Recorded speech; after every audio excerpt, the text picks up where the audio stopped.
If I can have your attention, we're going to do a couple toasts. I'm not the best man, but I'll do the best I can.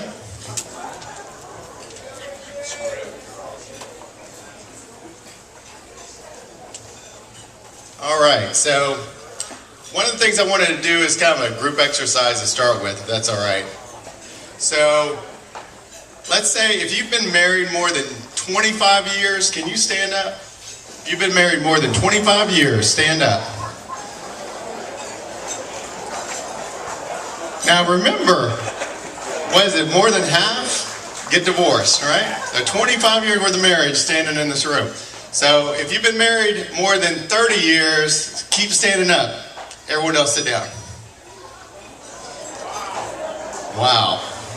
All right, if you've been married more than 40 years, keep standing up. Everyone else sit down. Oh, man. All right, if you've been married 50 years or more, keep standing up. All right, a couple people sat down on that one. All right, well, who's been married the longest? So how about 60 years? You're 60 years, you keep standing. Everyone else sit down. 60 years.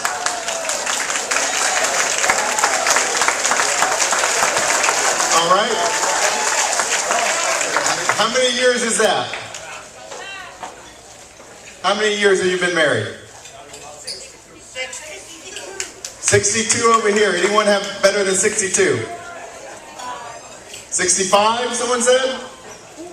Wow, 65 years. All right, everyone give a round of applause for that. My Uncle Donnie here says that's true love. All right, let's raise your glass. We're going to do some toasting.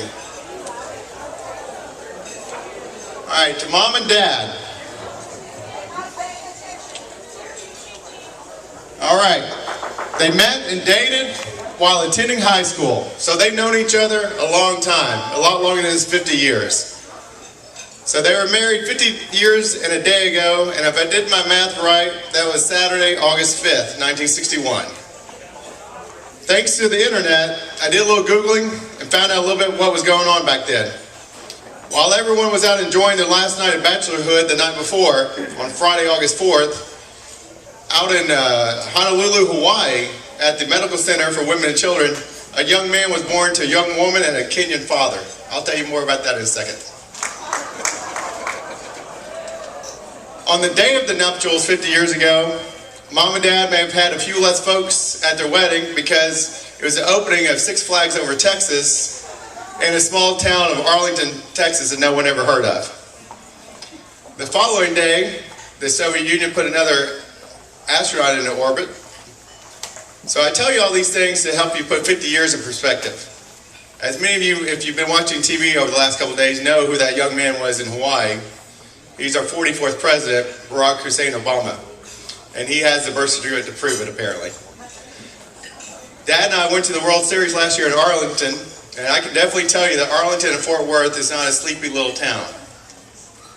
And as for Americans in space, this is really amazing. Mom and Dad have literally seen it all during their marriage. From John Glenn to the end of the American Manned Space Program earlier this summer. The entire American Space Program happened during their marriage. Mom and Dad were married in All Saints Church, located in a small neighborhood on the north side of Houston called the Heights. Raising a family, they lived in the Heights for a while and they moved out way out to the Northline Terrace suburb. Out there in the boonies, they managed to raise my sister Eva, my brother Marty, and myself. They instilled a strong moral base in each of us that included a tremendous work ethic and a life dedicated to serving others, all while taking the time to show us how to love and laugh with each other. They protect us from all the drama and chaos that the world likes to bring in and disrupt one's focus from their family. Most importantly, they showed us what love means and what it meant to love and respect one another. They continue doing this today as grandparents to Travis, Lindsay, Austin, Tyler, and Lauren. Although family always comes first to those two, family time also included service to others. Growing up, I remember all the time we spent working at others' homes, the KC Hall, the Polish home, and most importantly at Assumption Catholic Church and the accompanying Seton Junior High School. There they helped maintain the grounds, taught the children and the youth, and whatever else that needed to be done. They even went so far as to spread their knowledge of love and faith to folks like the Williams and Hatters and many others who they sponsored in Catholic pre-marriage counseling classes. Since their so-called retirement, they moved out here and they haven't slowed down. Their service work and love for each other are still growing. No doubt Father Beely will attest to that. So please, raise your glasses with me.